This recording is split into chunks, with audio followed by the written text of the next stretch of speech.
Neste domingo foram registradas, infelizmente, mais 725 mortes por Covid-19, totalizando 513.544 óbitos desde o início da pandemia. A média móvel de mortes na última semana ficou em 1.661. Em comparação com 2 semanas atrás, a variação é de menos 16%. E vamos para o ritmo de vacinação. 33,31% da população brasileira já tomaram a primeira dose e 11,95% já estão imunizados com a segunda dose também. E a CPI da Covid ouviu na semana passada, junto com a diretora executiva da Anistia Internacional Brasil e representante do Movimento Alerta, Jurema Werneck, o epidemiologista Pedro Halal, pesquisador e professor da Universidade Federal de Pelotas, que a gente recebe nesse momento. Olá, Pedro, bom dia! Oi, Marilu, tudo bom? Prazer estar aqui com vocês mais uma vez para repercutir um pouco esse momento da pandemia no Brasil e para repercutir também o depoimento na quinta-feira e os atos que se sucederam entre quinta e sexta-feira. Foram dias muito quentes lá na CPI. Primeiro, pela confirmação de que boa parte dos óbitos poderiam ter sido evitados e depois pela confirmação de um esquema de corrupção gigantesco e que parece que o que foi descoberto é só a ponta do iceberg. Parece que ainda tem muita coisa para ser revelada nos próximos dias. Então, foi uma semana, acho que talvez a mais importante até hoje da CPI, e eu fico feliz que de uma forma ou de outra a gente possa ter colaborado para que os senadores e senadoras entendam realmente o que está acontecendo. Porque além de equívocos políticos, sanitários, parece que também tem corrupção bastante forte assim, envolvida no processo. Exatamente, vamos aprofundar todos esses pontos, Halal. Bom, entre os dados importantíssimos da pesquisa, né, que você apresentou na CPI, a gente destaca alguns, né, que acho que é importante também reforçar as informações que você levou à CPI, né? Se o Brasil tivesse na média mundial de óbitos pela Covid-19, 4 de cada 5 mortes teriam sido evitadas, ou seja, entre os mortos pela doença, que atinge mais de 500 mil de pessoas, 400 mil poderiam estar vivas. Enquanto a média mundial é de 494 mortes por milhão de habitantes, aqui esse número chega a 2.345 pessoas, e o Brasil, que tem 2,7% da população mundial, concentra quase 13% das mortes no mundo. E no dia do seu depoimento, na quinta, né, Pedro, 33% das mortes mundiais por Covid-19 aconteciam no Brasil. E hoje temos de 3 a 4 vezes mais casos de contaminados por coronavírus do que as estatísticas oficiais.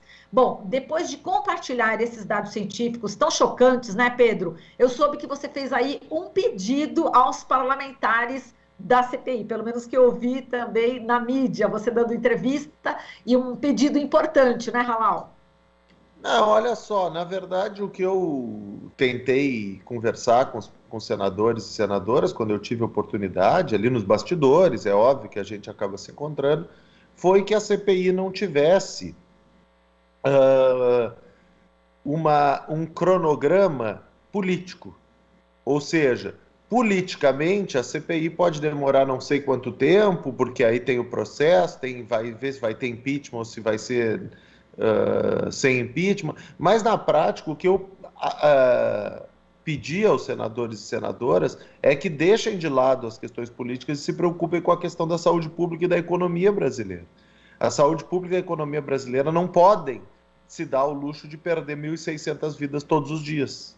Não dá mais. Não tem nenhum país do mundo que isso está acontecendo. Então, por mais que a CPI tenha, obviamente, um componente político, porque é um processo do setor político, mas que essa CPI olhe para a necessidade urgente de estancar esse sangramento. E para estancar esse sangramento, os senadores e senadoras precisam ser ágeis para que as medidas necessárias sejam adotadas. Seja por afastamento preventivo do presidente da República, agora mergulhado aí num esquema de corrupção, ou seja, qualquer atitude que for tomada para permitir que o Brasil enfrente decentemente a pandemia de coronavírus é mais importante do que qualquer outro desfecho dessa CPI no médio e longo prazo. A CPI precisa dar respostas à população no curto prazo. Quer dizer, medidas urgentes você está falando, não é isso? Exatamente. A gente não pode. Por exemplo, nós temos hoje o grande inimigo do enfrentamento da pandemia no Brasil, eu disse isso no depoimento, é o presidente da República. O presidente da República não pode mais liderar o enfrentamento da pandemia no Brasil. Ele tem que ser retirado desse espaço. Se isso significa retirá-lo também do posto de presidente da República, temporária ou definitivamente, isso é uma questão política. Mas na questão científica e criminal até, é obrigatório que o afastamento do presidente, pelo menos do enfrentamento da pandemia, se dê imediatamente. É isso que eu entendo assim como mensagem central que a gente pode passar nesse momento. Bom, o quadro que você está colocando agora, desse afastamento, pelo menos temporário, nessa questão da Covid, nesse enfrentamento, então o que substituiria, né, o papel aí do presidente da República? Como é que você imaginaria que seria essa coordenação nacional? Olha, essa é uma construção que pode ser criada, mas pode ser o enfrentamento ficar sob liderança e total autonomia do Ministério da Saúde por meio de um comitê de especialistas que seja formado de forma democrática, que represente diferentes visões do processo epidemiológico, infeccioso e etc. Esse comitê de especialistas ter a liberdade para tomar as decisões com articulação com a Câmara dos Deputados, o Senado Federal, a sociedade civil, através do Conselho Nacional de Saúde, outros órgãos que forem Poder Judiciário, representação dos prefeitos e dos governadores, qualquer coisa. Isso que já era para ter sido feito desde o começo da pandemia, precisa ser feito agora. E neste processo só tem um ator que não tem como participar, o presidente da República, que tem sido aí o grande adversário do enfrentamento da pandemia no Brasil. Perfeito. E essa proposta concreta, enfim, seria importante mesmo que os parlamentares, os senadores, tomem essa atitude o mais urgente possível. Essa questão que você colocou, o presidente do Conselho Nacional de Saúde vem batendo nessa tecla há muito tempo, a pesquisadora Lúcia Souto, também da Fiocruz, batendo nessa tecla lá atrás. Então, se essa medida tivesse sido tomada lá atrás, no começo, quando vocês, especialistas, estavam alertando para isso, certamente não teríamos esse número de mortes tão gritante, não é isso, Pedro?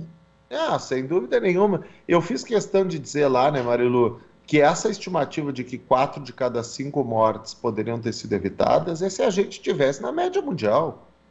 Se a gente tivesse feito as coisas corretamente, direitinho, criado o comitê de especialistas, investido em testagem, rastreamento de contatos, isolamento, se a gente tivesse feito lockdowns curtos e rigorosos, ao invés desse distanciamento interminável, longo e flexível, certamente que a gente teria menos do que isso ainda, porque nós seríamos um dos países com melhor desempenho.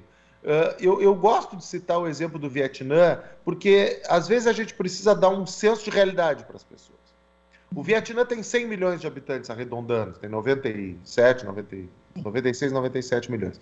O Brasil tem 200, é o dobro, mas é um país grande, quase 100 milhões de pessoas. Teve 14 mil mortes por Covid. 14. Entende? Assim, dá para num país grande tu ter pouca morte.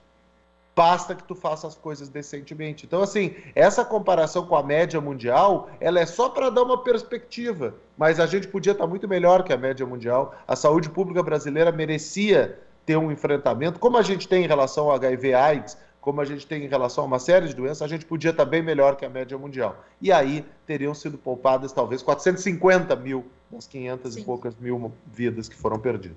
Em comparação com o Vietnã. Agora, Pedro, falando sobre esse depoimento, né, que logo você citou no início, do deputado federal Ricardo Barros, do Luiz Miranda, né, enfim, essa revelação bomba que envolveu aí o deputado federal Ricardo Barros, sendo o pivô aí desse esquema da Covaxin, nós tivemos a participação de um servidor da saúde, que é o irmão, né, do deputado Luiz Cláudio Miranda, que é o Luiz Ricardo, né?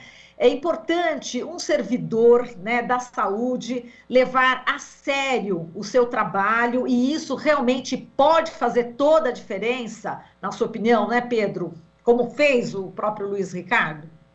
Não, exatamente. Na verdade, acabou o depoimento, além de revelar esse esquema vergonhoso de corrupção, ele acabou também sendo um símbolo da importância do servidor público, né? E até o próprio deputado, vamos falar a verdade, aquele deputado não é um deputado de esquerda, muito longe disso, é um deputado de direita, É um deputado que já esteve envolvido em operações que estão sendo investigadas, não vou responsabilizá-lo diretamente, mas ele esteve envolvido em operações que estão sendo investigadas, e é simbólico que, numa denúncia de um bolsonarista, com trabalho técnico realizado por um servidor público, caia o governo mais corrupto e repugnante da história da nação brasileira. Porque não foi por uma denúncia do pessoal da esquerda, ou dos comunistas, ou dos petistas, ou qualquer coisa como eles chamam, dos vermelhos. Na verdade, o que estava vermelho naquele dia era, inclusive, a cabeça de um dos senadores governistas. Aliás, uma das melhores brincadeiras que eu vi foi a nossa cabeça nunca será vermelha, mostrando a cabeça do senador ali tentando defender o indefensável. Eu acho que essa é a mensagem. Um deputado da base governista, um servidor público com estabilidade, mostraram ao Brasil todo um esquema de corrupção gigantesco e que, repito, a ponta do iceberg, porque logo depois começaram a surgir novas revelações, agora já tem uma segunda vacina envolvida e certamente que as investigações vão chegar aí na totalização do tamanho do esquema de corrupção que foi desvendado. Agora, Pedro, falando em vacina, o Ministério da Saúde confirmou nesse domingo a segunda morte decorrente da variante Delta do coronavírus no Brasil. Foi um homem indiano, 54 anos, tripulante do navio chinês que estava atracado aí a 50 quilômetros do litoral do Maranhão. Ficou 43 dias internado, né? Enfim, por conta dessa doença. A primeira morte foi decorrente também dessa variante, foi de uma mulher grávida no Paraná. Já são, pelo que eu li, são 11 casos, não sei se já aumentou, em 5 estados do Brasil, de pacientes com essa variante. A Organização Mundial da Saúde está preocupada, diz que aí a variante Delta está avançando pelo mundo, já foi detectada em 92 países, aí África do Sul, Bangladesh, Malásia, parte da Austrália também já estão retornando aí o confinamento. No Japão, os casos estão aumentando, temos aí as Olimpíadas em julho. Esse cenário mundial é preocupante, aqui no Brasil mais ainda, Pedro, se as vacinas cobrem ou não essa cepa. Olha, em primeiro lugar, deixa eu só manifestar a mesma coisa que eu falei ontem, já que tu viu a entrevista ontem, então tu sabe o que eu vou dizer. Essa é a primeira morte, apenas a primeira morte confirmada, porque certamente já houve outras mortes no Brasil decorrentes desta variante. A gente dizia, em entrevista para vocês, eu disse, quanto mais a gente deixar o vírus circular livremente, mais risco tem de surgir uma variante mais grave. Essa variante parece que é 90% mais transmissível do que a original e que escape das vacinas. A gente não tem esse dado ainda se essa variante está escapando das vacinas. Nós temos algumas evidências um pouco preocupantes de Israel, que é um país que basicamente tinha já vencido a pandemia, e com essa variante parece haver um aumento de casos em alguns lugares do país, inclusive eles estão retomando o uso de máscaras, etc. e tal. Então, assim, infelizmente, o que pode se concretizar é o que a gente vinha falando há muito tempo, que é o descontrole do vírus, tanto no Brasil quanto na Índia, estar gerando variantes mais transmissíveis e que, eventualmente, infelizmente, escapem das vacinas existentes. Exato. Agora, Pedro, a Universidade de Oxford anunciou também neste domingo que começou a testar em voluntários uma vacina desenvolvida pelo laboratório AstraZeneca contra a variante Beta, detectada na África do Sul, já a variante Delta, enfim, por várias partes do mundo. Como é que você viu essa notícia? Não, primeira coisa, eu vou brincar contigo, né, Marilu? Essa coisa de mudar o nome das variantes, eu estou me acostumando. Vamos lá, Alfa, a da Inglaterra, Beta da África do Sul, aí depois Gama do Brasil e Delta da Índia, né? Da Índia. Eu acho que estamos bem. Não, olha só, é uma ótima notícia. Isso é outra coisa também. Sabe que de uma forma ou de outra agora a gente acaba gostando de lembrar as coisas que a gente falava lá atrás. Eu me lembro quando surgiram as variantes, de dar entrevista, o pessoal me perguntar, e agora? E se alguma delas furar as variantes? Aí eu me lembro de dizer, olha, a tecnologia necessária para criar a vacina é muito mais complexa do que a tecnologia necessária para adaptar uma vacina a novas variantes. Então é isso. vai ser mais rápido a gente criar vacinas que vão adaptar e vão dar conta dessas novas variantes. Então, mais uma notícia aí que, de uma forma ou de outra, tem que ser encarada como positiva. Vai ser rápido o desenvolvimento de vacinas para lidar com essas novas variantes. Tá, agora, Pedro, e essas informações que estão circulando de que você toma uma dose da vacina AstraZeneca, depois a segunda da Pfizer, a segunda dose de outra, né, da Pfizer, parece que está dando resultado, segundo pesquisas aí. Queria que você falasse como é que você está vendo também essa possibilidade. Muito preliminar ainda. Eu acho que a primeira coisa que eu tenho que dizer é isso. São coisas muito, muito preliminares. Parece, pelos estudos, que tem funcionado bem. Tem alguma evidência, ainda é muito pequena, mas não pode gerar uma confusão de comunicação na cabeça das pessoas. As pessoas têm que tomar, as 2 doses da mesma vacina, se for a vacina da AstraZeneca, Oxford, se for a vacina da Pfizer, se for a Coronavac, qualquer uma dessas vacinas que são em 2 doses, as pessoas devem tomar as 2 doses da mesma vacina. Não é para misturar com outras vacinas ainda. Se for a tal da vacina da Janssen, que agora chegou, é uma dose só daquela vacina. Então, assim, não há nenhuma recomendação da saúde pública nesse momento, ainda mais num país que não tem nem 12% da população vacinada, que as pessoas comecem agora a procurar outra vacina. A gente precisa garantir que mais gente esteja imunizada, com a Coronavac, com a Oxford AstraZeneca, com a Pfizer, com a Janssen, que são as que estão circulando mais no Brasil, e só lá na frente, caso os estudos confirmem, a gente vai começar a conversar sobre misturar vacinas. Nesse momento, não há nenhuma recomendação da saúde pública para que isso seja feito. Tá, eu vou terminar nossa entrevista aqui, Pedro, lendo um tweet seu que viralizou, achei tão lindo. Ele diz o seguinte, né, o nosso querido Pedro Halal: um dia meu filho dirá para os meus netos, o avô de vocês, utilizando a ciência que aprendeu na universidade pública, ajudou a derrubar o governo mais corrupto e repugnante da história do Brasil. Pode ter sido 0,0001%, mas eu não me escondi. Boa noite para quem é justo. Esse tweet resume bem a importância que você deu por você compartilhar aí os seus conhecimentos com a população brasileira, através da CPI, que está tendo uma audiência incrível, e pela sua participação como cientista, seu dever até de enfrentar aí a base governista, como você disse aí, com perguntas até de WhatsApp. O que fica em você, Pedro, em relação a essa sua participação? 8h50.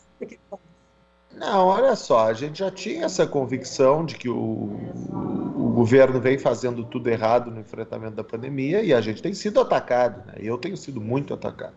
Então, naquele momento ali, eu escrevi muito mais com o coração do que com a razão, escrevi o que eu achava que era importante. Tenho certeza que o meu filho um dia vai se orgulhar da luta que eu tentei fazer para enfrentar esse absurdo que está acontecendo no Brasil, e acho que foi ali, foi uma escrita com o coração, e normalmente quando a gente escreve com sentimento, a gente acaba então tocando mais as pessoas, e realmente, depois eu fui ver que aquela postagem ali estava bombando em tudo que é lugar do Brasil, mas também acho importante mencionar o que tu disseste, da questão da necessidade. Como é triste a gente ir para o Senado Federal e ter que responder pergunta de WhatsApp, né? Como é triste a gente ir para o Senado Federal e ter que se preocupar com segurança. Então, assim, eu acho que sirva de lição para as pessoas que nos acompanham, que não precisa ser assim. O Brasil teve, desde a redemocratização, uma polarização extremamente saudável. Extremamente saudável. A polarização que elegeu o Collor é saudável. A polarização que depois elegeu Fernando Henrique, depois o Lula, depois a Dilma, é uma polarização saudável. Não tem essa política que nós queremos de volta. Nós, no campo das ideias, a gente tem no ano que vem um debate entre o Lula, se for ele o candidato, o Ciro Gomes, se for candidato, o Eduardo Leite, se for candidato, ou não sei quem são os outros, o Amoedo, não sei se vai ser candidato de novo, qualquer que seja, mas que as pessoas façam um debate no campo das ideias e que jamais o Brasil retome a ideia de votar na antipolítica, de votar no fascismo, de votar no ódio. E isso não faz bem para a democracia de um país. A democracia de um país ela é consolidada a partir de uma polarização saudável e não a partir de uma polarização que inclui, de um lado, pessoa que faz apologia a estupro, que faz apologia a torturadores. Isso não dá para aceitar. Então, eu espero que o Brasil aprenda a lição e nunca mais tome essas atitudes tão vexatórias como tomou algum tempo atrás. Muito bem, Pedro. Eu agradeço demais aqui a sua participação e espero contar com você mais vezes aqui no jornal, como a gente já tem contado durante toda essa pandemia. Muitíssimo obrigada, Pedro. Eu que agradeço, muito obrigado. Falamos aqui com o Pedro Halal, pesquisador e professor da Universidade Federal de Pelotas. Você está ouvindo Jornal Brasil Atual. As notícias que os outros não dão.